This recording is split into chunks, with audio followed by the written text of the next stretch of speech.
So the Romans ruled the world, destroyed themselves. Now here's the big part.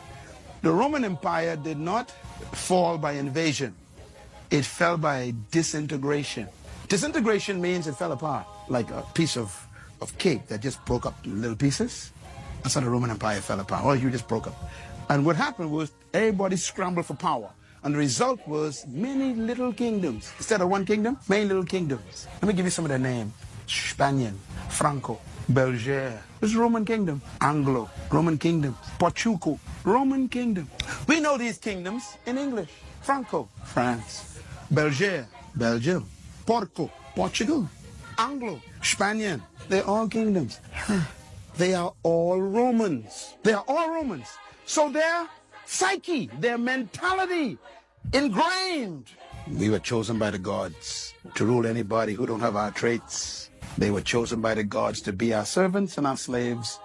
They are not complete divine beings like us. We are superior. So the French and the Spanish, the Portuguese and the British, Anglo, call them Anglo, they decided to expand their kingdoms.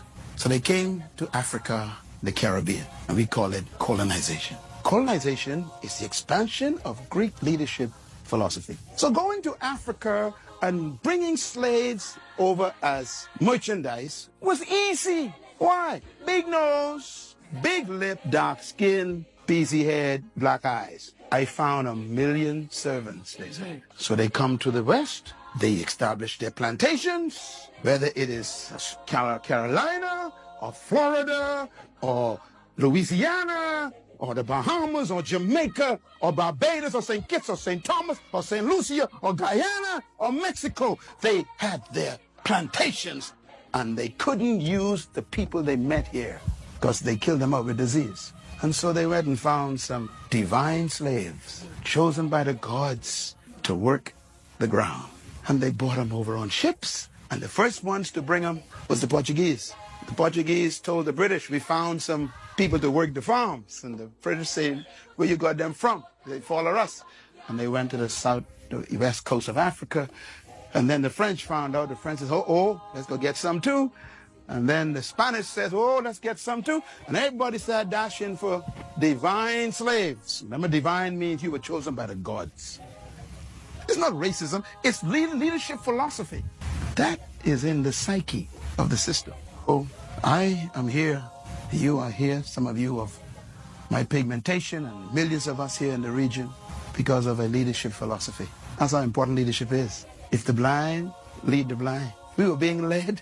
And they convinced you. Matter of fact, if you read the writings of the oppressor, they wrote things like this. They read the Bible on you. They said, now you must be good slaves. And they gave us Jesus. You wonder why, the black Muslims and people like that rose up? Because they even used Jesus as part of manipulation. Jesus said you must be nice slaves. Then you'll go to heaven. If you go to heaven, you'll get robe and shoes. You can't get them now because we ain't giving you none. But you get them and you get heaven. So now so the slave in the farm starts singing, I got a shoe, massa, you got a shoe. All of God's children got a shoe, but I ain't gonna get mine until I go to heaven. I'll walk all over. See, in other words, you get yours now, massa. I can get mine and I go to heaven. All of that is brainwashing.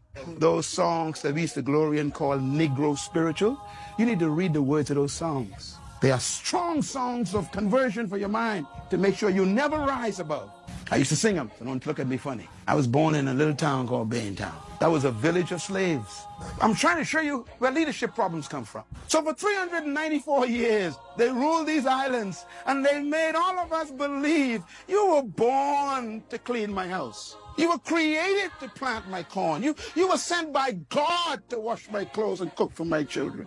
And so there we were stuck in the back room. Oh, by the way, you ain't got no charisma, so you must be seen and not heard. You see, that's part of the system. So you're supposed to work, but no one's supposed to see you.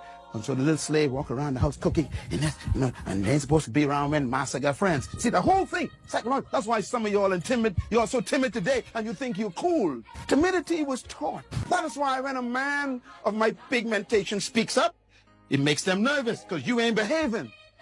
Some of y'all wonder why they thought Martin Luther King was a problem. Because he was a black man talking loud. You ain't supposed to talk loud. Stay in your southern church, house church with a stained glass window and shout by yourself. Don't come out here telling us we're wrong.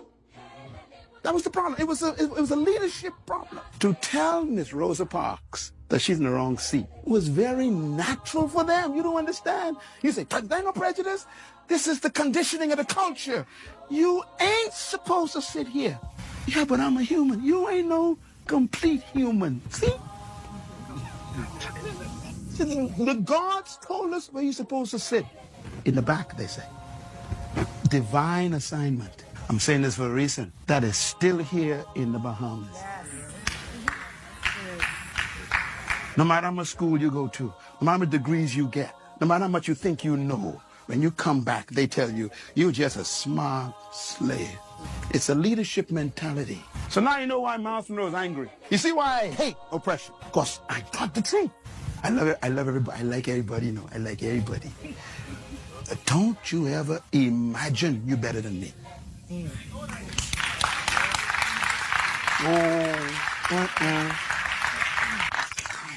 You think you're better? I draw a line. Cross that. That's the band down talk. You don't know about that. And if I draw a line, that means fight start.